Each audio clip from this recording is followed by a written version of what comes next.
Hello and welcome to the first ever podcast. Joining me today is Hard Hat Garage and my buddy Steven. Today we're going to be talking about everything from cryptids to paranormal to things itching the back of your brain. Thank you all for joining us today, and let's start and get into it. Do you guys have talking points you'd like to start off with? What's good? The fact that you labeled this as the first podcast ever is pretty good. Dude, Matthew's just out here. None after. Yeah, he's really good at that. That's impressive. I'm kind of horny. But we'll start off light with one that's like probably fake, but I absolutely love the fucking lore. The Philadelphia experiment. Please do enlighten us. It's about a U.S. naval vessel, the USS Eldridge, whatever, in 1943, where they were in Philadelphia shipyard in, Pennsylvania, obviously. And this guy, and there's only one guy, but this guy says that he and a bunch of fellas, one of which I believe was Einstein, were trying to figure out how to cloak a vessel, right? Like Star Trek level, like, whoop, disappear. So he said they succeeded, and what happened was it like whooped out of existence with the whole crew on board, and then appeared like a couple of minutes later with like human beings halfway into like metal hull, like the, I don't know what they call them, just like the big metal bars and shit they have in ships, just like fused like the to hold it, or whatever. and then like people like lost their minds, and there was just like flesh covered corpses they couldn't really explain. It's like one episode of SpongeBob where Squidward and SpongeBob get shoved into like Sandy's replicator, and they come back shoved into each other. Jesus. I mean, yes, but much more horrifying. Yeah, probably exactly like that. I imagine in 1943, they're like, this reminds me of that SpongeBob that one SpongeBob episode. Yeah, baby. Anyways, so this guy, he did that, and he really held on to it, but it kind of turned out to not be true, because literally no one else ever has said anything about it except for, and I can find his name, Carl M. Allen. Carl M. Allen. Yes. Another thing he's known for is sending an object, or a book. The book's name, The Case for the UFO Unidentified Flying Objects. He sent this book to the U.S. Office of Naval Research filled with handwritten notes, right? Sure. Saying what was right and what was wrong about it. And it was written in like 3 different shades of ink, right? Thinking like, ooh, it's 3 people or whatever. And then like later he's just like, no, it was on me. So the guy was definitely full of shit. But I really thought it was neat that like he just kind of like held at least my attention for the whole cloak and dagger, disappear, reappear kind of thing. I think that's a neat little concept that there's probably like 50 Star Trek episodes on. Oh, hold on, I gotta read you this quote that I am reading about this. Also reportedly, when the ship reappeared, some sailors were embedded in the metal structures of the ship, including one sailor who ended up on a deck level below where it had begun and had his hands embedded in the steel hull of the ship, as well as some sailors who, and I quote, who went completely bananas. God damn. Well, back in those days, that was a pretty severe diagnosis.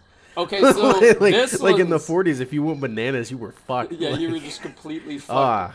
Oh yeah. Yeah, man. Well, we already ruined that. There goes the curse word. It's all right. It's all right. It'll be fine.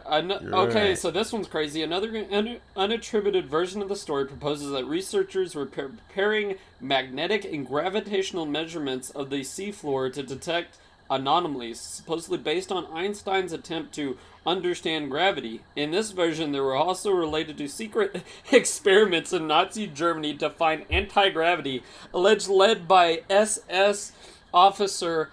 Oh my! I'm about to butcher the fuck out of this one. I would expect nothing less. Oppengruber Verheimer Hans Kammler. Okay, we'll just call him Those Hans definitely Kammler. some words right there. He was what the fuck? Okay, that one makes no sense. So the Oppengrubenführer is that's a rank. Oh. That's a rank. That's not his name. Oh, he's an SS. Oh yeah, He's just a guy. Like, his name was Hans Kemmler. Yeah, Like, Hans Kemmler. Yeah, he oversaw the constructions of various Nazi concentration camps. Okay, anyways.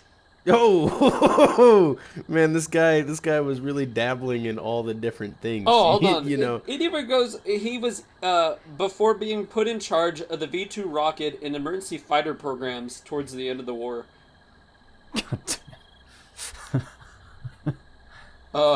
my goodness.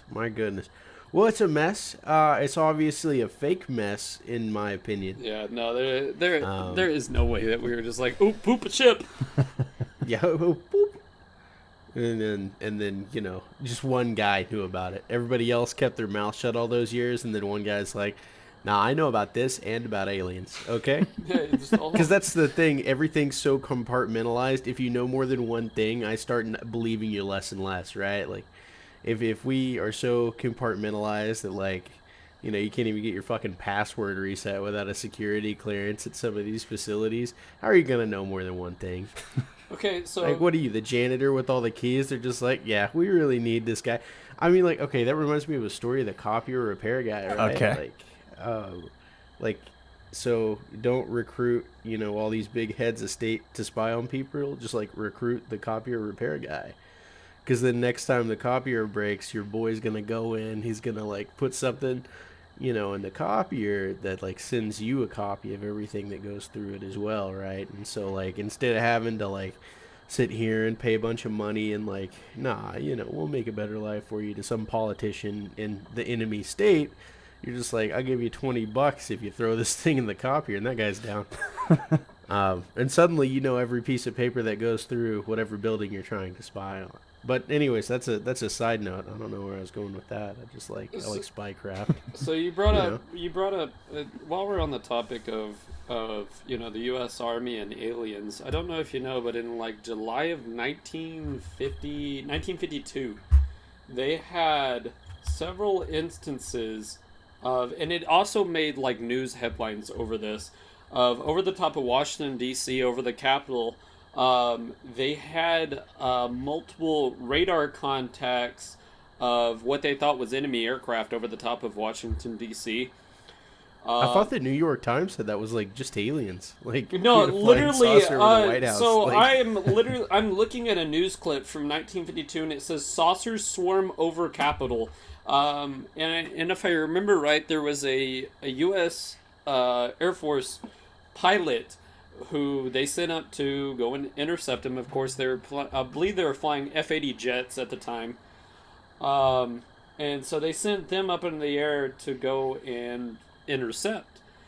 And he was able to get behind one, and at which, in a blink of a second, this thing jumped out from in front of him, and he never saw it again. He was able to get up behind it, and then it just jumped out from in front of his plane like he had never seen before.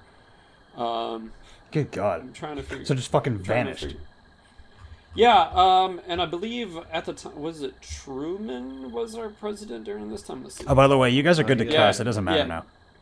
Yeah, President Harry Truman quietly called for answers. Okay. Yeah, so they really couldn't figure... He just, he whispered, man. He looked up into the sky, and he, whispered to the vice president or whoever sits next to him all day, and he goes, what the fuck is this? Sir, excuse me, what the fuck is that? I'm not tripping, right?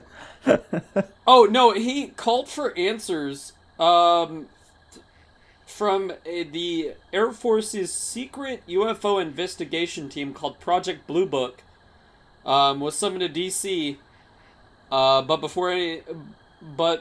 before anyone could do anything, the Air Force went ahead and made a press conference and just blamed the whole thing on weather anomalies. Because of course, if it's not a weather balloon, it's, you know, sun rays or some bullshit like that. Well, I mean, wasn't the guys who okay, so when the Roswell crash, the original folks was the Strategic Air Command fellas, I forget whatever. I could look it up real quick. Roswell, the Mexican. Yeah, the Roswell crash, right? The people, the Air Force people, were some of like the most renowned in the world, and they're like, "Yeah, man, we found a flying saucer." And then, like a week later, the Air Force is like, "Those guys suck at their job. They don't know what they're talking about." The 509th Commander, that's what it is. Yeah, and it was in 1947, so it was like 2 years after Right that after World the War war. II. Yeah. How do y'all feel about the whole like us dropping atomic bombs on other human beings? Really, like, It's open nothing. the floodgates to It's that. nothing like just annihilating an entire two cities. So there's like 2 points for like using the nuke that I've always heard used. It was either we send, millions of our or thousands upon thousands of our troops into Japan, and it'd be a long, hard-fought battle because No, you were right. It was millions. it was going to be millions. They said the death toll was going to be up over 900,000 people, or something to that extent. And how bloody the wars like Okinawa, Iwo Jima, Guadalcanal, Peleliu, any of those battles were some of the hardest fought shit that. Yeah, like it didn't even like compare a candle to like some of the shit that went on in Europe because of they were training their civilians, the Japanese government, to literally sharpen bamboo sticks, like the women and children, how to sharpen bamboo sticks and like fight to the last man in the cities and like take one with you type shit, like the British were saying, but quite a few times more fanatical. But I don't know. I don't want to get lost in the weeds necessarily talking about the ethics of the atomic bomb. I mean, they obviously thought it was the right decision at the time with the information they had. I'm sure it wasn't an easy choice. Oh yeah, definitely not. Yeah. But I mean, like, what's a human life worth? I guess. Well, it's I guess it was more of a what's our people's lives worth versus losing so many of them and to kill so many of their people. I mean, the upper rankings of Japan, we don't know the extent of what they were going to go to just to keep their land. Of course, I don't. Well, there was a plot to assassinate the emperor when he tried to surrender. Yeah, and it nearly worked. It didn't, but it nearly did. I also think that I don't know if Japan also had the manpower to also uphold a full American invasion. They were without oil. They literally could not do anything with the biggest battleship ever produced in the U.S. and the Yamato. It got to the point where the Yamato was damaged in battle. So they took it back, repaired it, and then they just sunk it off the coast of Japan. Not like fully sunk it, but sunk it into the ground so they could use the cannons off the ship to ward off a U.S. invasion, of course. And so it's like, the country was failing on itself. An invasion, it could have gone 2 different ways. It could have been extremely bloody and, and just an entire obliteration of a country just about. Or it could have been, like, we could have just ran through them. But there's no saying to, how it would have been. Because, I mean, it didn't happen, so... Oh yeah. Speaking of running through people, have you have you guys heard of the Pennhurst Asylum in Pennsylvania? Oh, I gotta hear about this. So the Pennhurst Asylum in Pennsylvania is one of, if not the most haunted place in the world. Right now, they're selling tours to go through it. Oh, hell yeah. It's incredibly, I think it's personally kind of fucking stupid. But this... we definitely should have been putting links in here. Sorry. Oh, you're good. So, what the fuck is... Sorry. No, that's insane. A sinkhole. Sorry. I just saw that. No, you're fine. Pennhurst That will be a Asylum. further topic for afterwards, too. That's fine. So, it has a pretty fucked history. That's racist architecture. It's pretty bad. By the 1980s, it was overcrowding, lack of funding, inadequate staffing, and decades of abuse and neglect by all these patients inside an operation. In 1987, it closed its doors, but death was not without positive impact. its long-suffering patients helped put into motion change the medical practices across the country. So they were the example for the rest of the fucking world to be like, hey, maybe we shouldn't fucking treat these people the way that we have in abuse and terrible antics and ethics. But afterwards, there's other reports similar to haunted, from hearing voices to things about certain paranormal groups have gotten through it, saying everything from hearing going away, we will kill you, we're upset, why'd you come here, and hearing things like in female voices, I'm scared, or why won't you leave? Just voices through recording, as well as creaking doors, smells, and the like. And so there's always seems something new whenever these people come into these haunted asylums, which is incredible to me that they're selling tickets. I mean, it's because it was highly published on fucking, I think it was one of those, not the world record one, but it was one of those other weird books for like, one of the haunted places, because I got an award for it. And and it stuck out to me. It's I know, it's insane, but it doesn't make any sense. No, dude, I've never been so creeped out by just like looking at like old newspaper photographs, and then like it's just like, hey, check out the pictures I sent you too of the Pennhurst Asylum. Oh yeah, it looks man, terrible. I'm absolutely spooked by this thing. Asylums it looks are rough, man. Oh my god, the painting. So in one of the basement rooms, they had dubbed the one of the rooms called Candyland, which was a playroom in the basement decorated with childlike graphics. Like there's, if you look at the link I just sent, there's pictures of just like a decayed room with like drawings of children on the wall. Hate that. Jesus. And of course, like the paint, the old lead paint or whatever's coming off the wall, like when a little lake bed dries up, it's has like those all kind of cracked. random cracks. Yeah. So Oh, that's terrible. So of course I like to do a lot of like listening or stuff to like ghost stuff like that. I think ghost stuff has to be like one of my top tier things to like listen and look into, like especially with like. Oh yeah.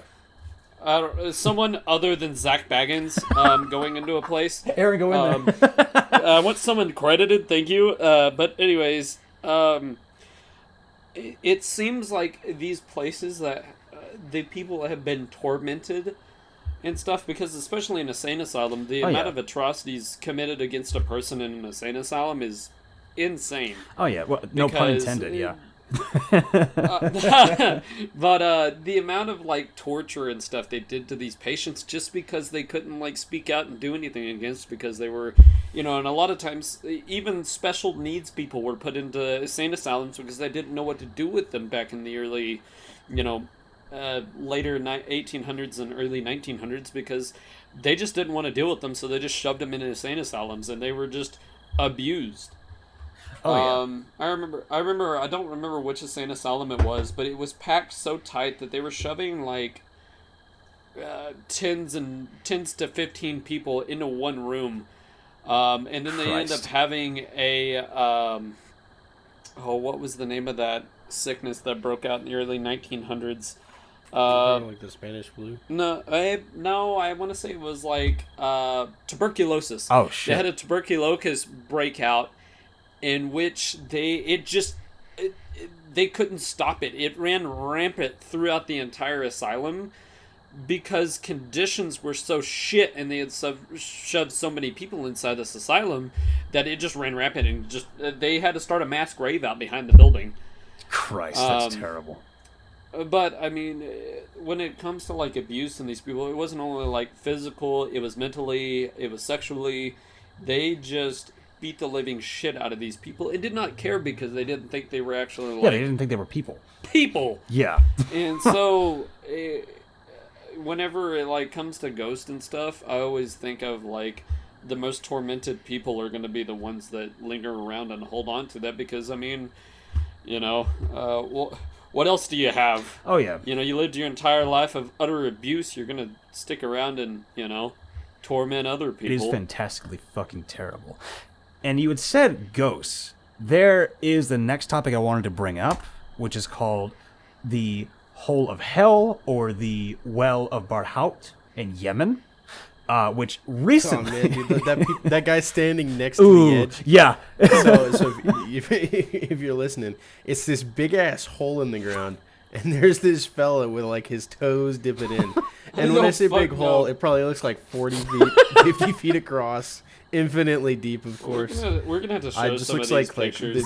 the top down view kind of looks like a butthole. And I'll put links to pictures. I'll see if I can just put them in the thing too.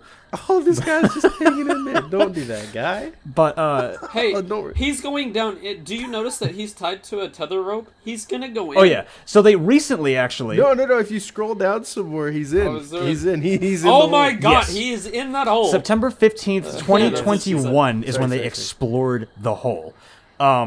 Because before then, it was an urban legend in Yemen when it was they thought that there were jinn and genies and like bad spirits and energy in there, hearing noises and Jinns or something. yeah, else. and sounds to the smells being rank and dead inside of that hole, and nobody going in, the sunlight not piercing it to see the bottom at all, and thinking it was essentially a well to hell, because that was how the folklore was going around, that it was something that would be avoided at all costs.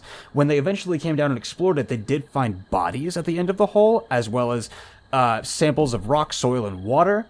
Some of them have been, some of the geostones have been crystallized from dripping water from over the God knows how long centuries that it's fucking been there. But it's incredible to think that it was something someone explored until recently. Like how little we know about certain places on the earth. Oh, I mean, you want to talk about that? I mean, there's obviously like the ocean. Oh and the yeah, shit we know nothing about shit, there. yeah. Oh man, no. I dig the well of hell though, right? Because like. So, I mean, not to just like sit here and trash on people, but they're like, man, it has this unearthly smell. Yeah, because some dude fucking fell in and has been rotting for 3 centuries or whatever. Just fucking zooted. Like, man, he hit the ground and he has not gotten back up. Like, oh man, imagine falling in here and like somehow living. What is it? Like No, it is 150 feet 367. deep, So he's 367 super foot deep. dead. Homie's fucking Oh my paced. gosh, yeah, no, you're not walking, you're not walking that one off. So that'd be a rough living, right? Well, it would not for long. Is it good or bad luck to throw a coin? I would in that think thing? it's fucking terrible. It's bad luck. All Oh right. my, that is incredible. so with the ocean and shit and stuff, we haven't discovered and whatnot. The The fact amount that there are of crocodiles in this It's hole incredible. is fantastic. wait, this crowd. Did we brush over that? Yes. Apparently Yeah, there's we did. crocodiles that have just been chilling in the hole. Sorry, I've been absolutely baffled by the pictures of the people in this hole for like the past 4 minutes. They've also Like, I found don't know. snakes as well in that hole, which is insane to me. Like how? But it's just They have like a different evolution. Well, I mean, how they like probably fell in and one happened to live. Well, two. I guess two happened two. to live, right? Like, oh yeah. So, Go ahead, Zach. speaking on the ocean, Oh fuck. the ocean is something which is crazy to me that we have never been able to fully explore. So there's probably like tons of creatures and stuff down in the bottom of that ocean that oh, dude, y'all remember when we learned the giant squid was real? And it's just like, well, shit, I guess that's neat. yeah Like there's Hell's just deep like sea krakens down giganticism? there, man. Yeah, They're just hanging out. I mean, and it's crazy because we keep discovering like weird things that are down there, and of course we can't go down there deep enough to figure out anything. Of course, when we have dumbasses like what was the name of the one submarine that tried to go to the Titanic? Anyways, The Titan. the Ocean yeah, Gate? whatever the Logitech controlled. Absolute gamer, man. Dude, they were on a big gamer moment. Jesus. I'm not even worried about the Logitech controller though. That seems like pretty wise. Like, why mix it up? Like, I have gamer instincts in these fingers. If there was any chance of saving them, I would have needed a fucking analog controller. I've played enough War Thunder and World of Warships to I should be able to bring a submarine up from the depths. What do you mean? Maybe if they hadn't made it with like duct tape and shit. I mean, you say that, but I played that one mission of Grand Theft Auto too many times, and I can't fucking control that thing. I don't know what I'm doing. Oh, I feel like an idiot, and then I dive it right towards the bottom. That's probably what they did. They just got they got the up and down inverted, and then went down a little too quick. Whoops! But like, okay, so and there is like the whole you made a triangle deal. That's also an issue that has caused like so many things, not only for like boats and stuff, but also for aircraft. Of course, Stephen, there was the Flight 19 that you wanted to talk about. Oh, that's all yours, man. If you love that story, you go for it. Dude, so Flight 19 took place in December 5th, 1945. It was right towards the end of World War II. And there was, was it 5 or 6 TBF Avenger torpedo torpedo planes. It was a squadron. They were out on a training mission out towards the Florida, out towards the edge of Florida. They were supposed to do a training mission over there. They end up flying a little off course. It was said that they started having weird navigation problems, and it could be in which they flew, I guess, a little too close to the sun. They flew a little too close to, I guess, the Bermuda Triangle, as it's said here, and they just could not figure out where they were. And I believe their radio transmissions are terrifying. Yeah, and that's what I was trying to pull up is their last radio. There's a few of them, and it's just like it's shit to the effect of we have no idea where we are. Oh, we think we're off the east coast of Florida somewhere. The compass is screwed up. We don't know what direction we're going. We think it's east. We're gonna keep going this way. Yeah, but and like. That is horrifying. We never heard from him again. Jesus. Yeah, they never found that flight again. They were flight leader had 2,500 hours total time in his aircraft. So it's not like he wasn't experienced in his aircraft. He was, a pretty good pilot at that. And being a bomber in World War II is a big thing to be able to navigate, to be able to find your targets. They didn't have a lot of GPS back in those days. Yeah, they didn't have GPS, so it was a lot of like measurement tools using your compass and whatnot. Sure. So the flight leader wasn't doing the navigation, but rather the students were flying the route prescribed. Estimated time and distance while holding the prescribed headings. The flight path was a triangle that would have them flying east during a practice bombing run, and then proceeding east straight out into empty seas. After that, a timed run, they would turn, veer north for about 70 miles, and then turn back towards Fort Lauderdale. What was known, they completed their bombing run. This was heard over the radio, and a small fishing boat was spotted. The planes headed eastward afterward. After that, apparently the pilots undergoing training made a navigational error. At that, the flight leader stepped in, took over navigation, and only later the flight leader discovered that his compasses was fucking off, and he couldn't figure out why his compasses were weird. Like, here's some of the radio transcripts from him radioing base whenever he started having a problem. So his plane was called, his call sign was FT-74. So we got, or FT-74. This is FT-74 plane or boat calling. Powers, please identify yourself so someone can help you. I believe this is coming from the Air Force Base. And it says there was no response, but additional radio communications were overheard as the flight leader talked to the other aircraft.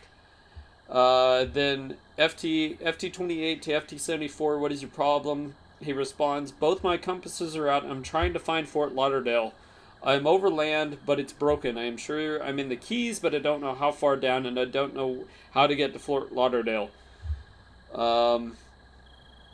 And pretty much they told him, put the sun off your port wing if you're on the Keys, and you should fly straight to Florida, straight to the coast of Florida, and we can direct you, from there once you get to Florida. And then they started asking for his altitude and stuff. He was like, I'm at 2,300 feet. Don't come after me, because they were going to send a flight after him to come and help direct him back. And they told him, fuck you, we're sending a plane in after you anyways. Then he was like, hey, I passed over a small island. We have no other islands in sight. Let's see here. Let me get towards the end of this. God, they just could not figure out where they're at. Like, one here is like, we're at 270 degrees. We could hit land. The other one's like, we're at 030 degrees. Wait, what is it talking about? Ed comments, apparently the pilot is very confused at this point because there was almost no way, given the flight times and speeds, that he could have been over the Gulf of Mexico. So apparently this guy thinks now that he's over the Gulf of Mexico. What the fuck is going on? Did they like just confuse the absolute shit out of this guy? Sounds Okay, like so it. last trans. Zach's on the mystery, baby. He's gonna figure this shit out. I'm gonna find out where these fuckers are. And then last communication I think they from might them. be dead. Yeah, all planes close up tight. We have to ditch unless landfall. When the first plane drops below 10 gallons, we all go down together, and that was the last thing they heard from him. That is insane. And they calculate that he was probably 200 miles offshore. What? Okay, so... Well, that's what they think, but then they went searching forever, and then they didn't find shit. Which, I mean, the ocean's big, right? Like, there's 1,000 reasons you probably don't find, like, a few planes in the ocean, but...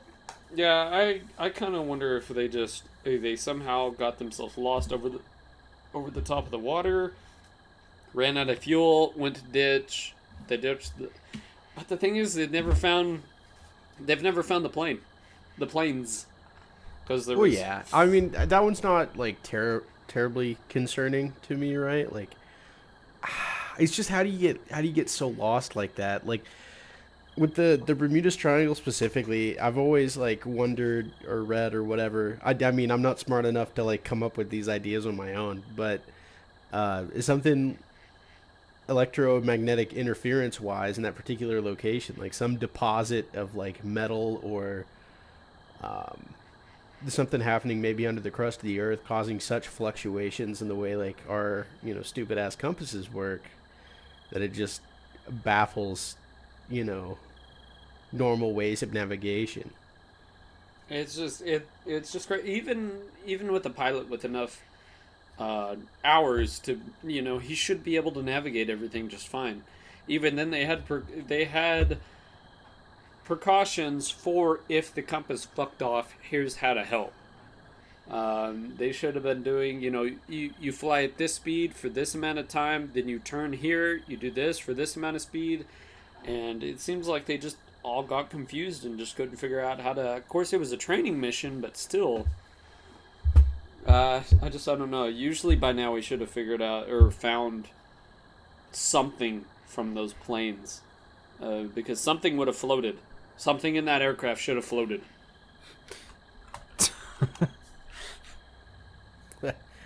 Not the dudes. Apparently not. They went straight down. Yeah, no, they perished, unfortunately. But that's just, like, the horrible risk of doing anything on this planet, right? Like, however comfortable or however much comfort we find ourselves in, and whatever fresh, way we get to feel about the cities we live in and the safety we appreciate and enjoy, just around the corner, man, there's a billion things waiting to kill you. We live in these cities, right? But they don't actually, like, take up that much land. Like, it's probably a very small percentage of land they take up. And a good chunk of everything else is just playing by the same game with the same rules that has been going on for, like, the last 2 million years or whatever, right? Like, That is fucking incredible. just because we happen to find ourselves doing something kind of different, nothing else is. Deer still run from their fucking lives. Yeah. Grizzly bears still, like, break the spines of mooses and shit. Like, we're a blip. Like, a very unusual little thing. And if we don't recognize that if you walk into the ocean or you fly a plane over some way of navigating, we got to be extra careful. And even if you're as careful as you can be, there's still a chance you just fucking disappear. It's something else. Oh, the missing 411 get me going, but that's for another time. Yeah, that's another one we could get onto, but that one's from that one's another one we could get into. There's also all right. What do you got, Matthew? Yeah, I got. If you guys don't have any more topics to think of, speaking of danger being around any corner, have you heard of Alexander Sawney Bean? Is he around the corner now? Yes. Do I need No. to, walk up my house? No. So the Bean homie is himself. the original inspiration for the movie later on, The Hills Have Eyes. He was declared a witch by the people in his fucking village. I think it was Scotland is what it was. Taken in his village after he robbed and cannibalized a victim. And then from there, was hiding in cave systems. Wait a minute. Wait. We're not gonna skip over He rushed over that one pretty fucking quick. Oh, yeah. He robbed Cannibalized. and then And ate cannibalized, somebody? yes. Cannibalized Fella, victims. Okay. Ended up He, going and retreating into a cave system 200 yards deep. And the entrance was blocked during high water, so it could give them time to hide. And undiscovered for 25 years. It was him and his partner at the time. They had 6 daughters, 8 sons, 14 grandkids, and 18 grandsons. Man was going As at well as it. He incest. Said, Well, what else is he gonna be do in a fucking cave? Yeah, that's about... I guess, yo. Dude, that's all he can do. So the most fucked part, in my opinion, is that these people would bring bodies back to the cave where the corpses were dismembered and eaten. They would pickle the leftovers and discard the body parts into barrels. And these leftovers would sometimes wash up to nearby beaches. And the strategy would help conceal their crimes by leading villagers to believe the animals are responsible for the attacks on traveling. wait, so they just would take people back to their cave And just put them in they would jars chop and be them like, up, eat them, Yeah, pickle them. I got pickled fingers, pickled toes. You don't have to have any what do you relish, want do you? tonight? A little fucking, a little grandson. Did I give you a hand? Jim Bob the inbred. Jim Bob the- Jesus. It was Scotland. That's what it was. Victim 5,593 Yes, he victims. was an absolute bastard Holy of a fuck. man, along with his incestuous children and grandchildren. All for the fact he just from his past, it seemed pretty normal. Aside from him, hey, I kind of want to eat people. It's just incredible to think about. He became an urban legend by the way he was undiscovered for 25 fucking years of killing these fucking people. It is incredible. What a hobby. It's a lifestyle at with it. that point. Shit. It's just. It is incredible to think about. As well This as man just- he's also quoted when. Do you think we have anything like that, like around Oh, now? we have to. We just have. We are the ones Matthew, outside hold of on. the cave that No. we haven't discovered yet. Matthew, you have to No, listen to this. it's not Matthew. It's not Matthew. Don't worry. Matthew, you have to listen to this. In the Japanese manga and anime series Attack on Titan, Hange recounts the tale of a cannibalistic clan who captured 2 titans. She ends the tale by naming the 2 titans Sawney and Bean. Son of a bitch. That's insane. I didn't realize that. I didn't either. That the 2 titans in Attack on Titan were named after this man because they just ate so many fucking people. Jesus Christ. Bro, that's like the all-father of cannibalism. Right? Oh, yeah. Like he's the patron saint. It's incredible to think about. Oh my... He was written about. There was another cannibal story from Scotland, even more redolent of the Sawney Bean tale than Christine Cleek story. It's found in the 1996 work of Nathaniel Crotch, a compiler and popular history writer. Nathaniel what? Crotch. Yeah, Crotch. Crouch. Crotch. Okay. Yeah, Crouch. under the pseudonym Richard Burton, he tells the tale, which allegedly happened in 1459, the year before the death of James II of Scotland. Quoted as being, about what time a certain thief who likely primarily in a den with his wife and children were all buried alive, they having made their practice for many years to killing young people and eat them. One girl only of a year old was saved and brought up at Dundee, who at 12 years of being found guilty of the same horrid crime was condemned to the same punishment, and when the people found her in great mutilates to execution.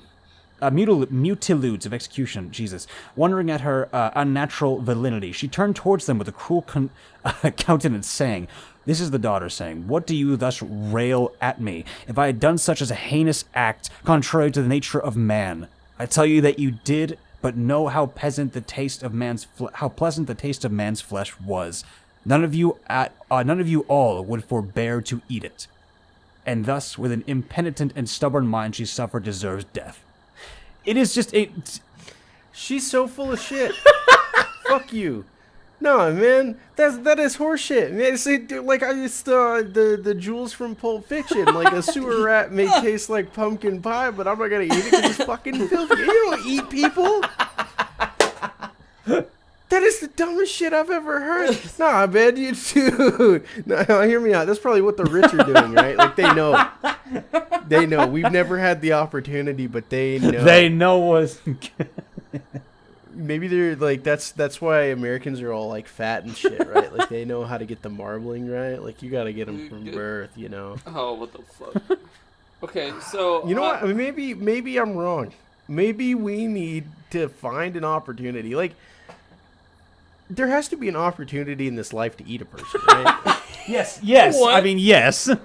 I mean, if I die and Sure. I put in my will, Can be like, eaten. Eat me. It's cannibalization necessary. Eat can this, be bitch. eaten. Happy to help. You know, Hey, I got the what do they- smoker what in do the they back say of my at truck Chick-fil-A? still. Yeah. You smoke my meat. You smoke my meat and then you eat it, and then just I would be down to give you all the opportunities. Only of course if y'all give me the same. Like if y'all die first, I want to eat it. But Very curious times indeed. no, I mean like that's not like it's not the times. This shit was happening in Oh, like yeah. fucking Yeah. 50. It's, Like it's just this is how life I've been was. doing this for a while. Are you kidding? That was probably one of the first delicacies, man. About the time we started figuring out how to kill each other with like tools or whatever. I'll be right back. You know, when we like picked up the bone. That is exactly when we learned how good flesh tastes. Wait, okay, so speaking on like flesh tasters, Jeffrey Dahmer, The man himself. the man himself. Yeah, okay, so everybody's like probably heard of Jeffrey Dahmer and whatnot, especially off of like the newer Netflix series they had over Jeffrey Dahmer. But we're gonna Dude, I absolutely love that, like, the white girl fucking just, like, fell in love with this guy. That's so fucked up. It's like us liking Ted. You know what I mean? Like, it's just such a fucked up hobby. I have a story about Ted Bundy, but it's not have anything to do Oh, with I was Ted thinking, Bundy. the other Ted. I have a oh, okay. The But vote by mail Ted. I had a girl right out of high school that I had a short returned. thing with for a bit. She fucking and- ate you. And no, her and her friend dubbed me Ted Bundy because I look like Ted Bundy apparently. Do you? Let's get a side by side. And from then on, they dubbed me Ted Bundy. And I'm worried about that because, like, Ted Bundy killed a bunch of women, and I You haven't definitely don't look like Ted Bundy I haven't killed my wife yet. yet. Yeah. Okay, so you were talking about cannibals and like famous cannibals. Have you ever heard of the Japanese man who he traveled to France for his college deal, for his college degree or whatever he was going on? I don't know what he was going for. That doesn't matter. Sure. And he had a woman that he like brought over to his apartment and whatnot. By the way, his name is Isai Sagawaga. Sago. All right. Yeah, sure. Yeah, well, yeah, name's all right, but fucking disrespect his name. I don't give a shit. So he lured this woman into his apartment. She was a Dutch woman named Renee Hartvel. Hartvel? Yeah, sure. and which he did the unaliving, took her apart, did some things that should not be done to women, and then ate her over a span of 2 days. Fantastic. What the fuck?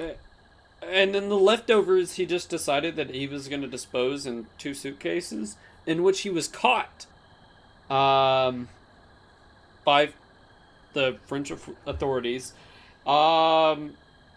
He was sent back to Japan, because they found him illegally insane, and they transported him back to Japan, in which he spent 2 years in jail, and then he walks free. He's like a... they think of him as a celebrity over there at the time. Whenever he came back, it was really weird. A man eats a woman, and because he was rich, he got really nice lawyers, and they kind of just... What a PR campaign, man. That's like Disney now, right? Like... the man just he basically just walked free. He didn't get anything from it, and he walked free, and at the time he was known as a celebrity. The man eats a woman, and he's like, yeah, it's all good. I'm pretty cool like that. Yeah, I'm built different. So fucking awesome. Holy fucking it's shit. This is just a picture of a book that's bound by human skin. In case you want to see that. I don't know if you want to, but it's there. Bet. I'm so down. What was the name of that report that you were talking about? No, I mean, I there has to be... I don't know. Like... With enough money and the right people in the right places, you could really just I guess you can just get away with anything. I mean, look at the higher ups in our government. They eat people and steal children's blood or whatever. Oh, great! How do you feel about Martian slave colonies? Are we ready for that talk? That one might have to be another one. We may have to save that one for next time. It is.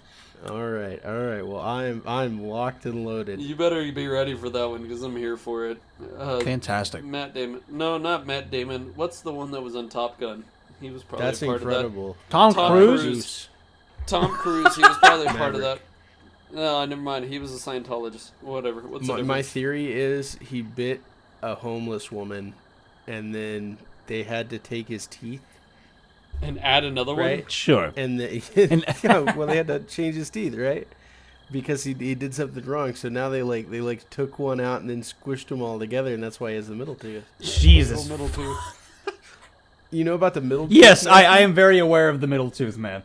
I think it's because he bit somebody. I think he bit a homeless woman or something. Did he actually bite a homeless woman? I have no idea. I just call him good old middle tooth, but I have not looked into it. So, speaking of middle tooth, there's good old Mothman.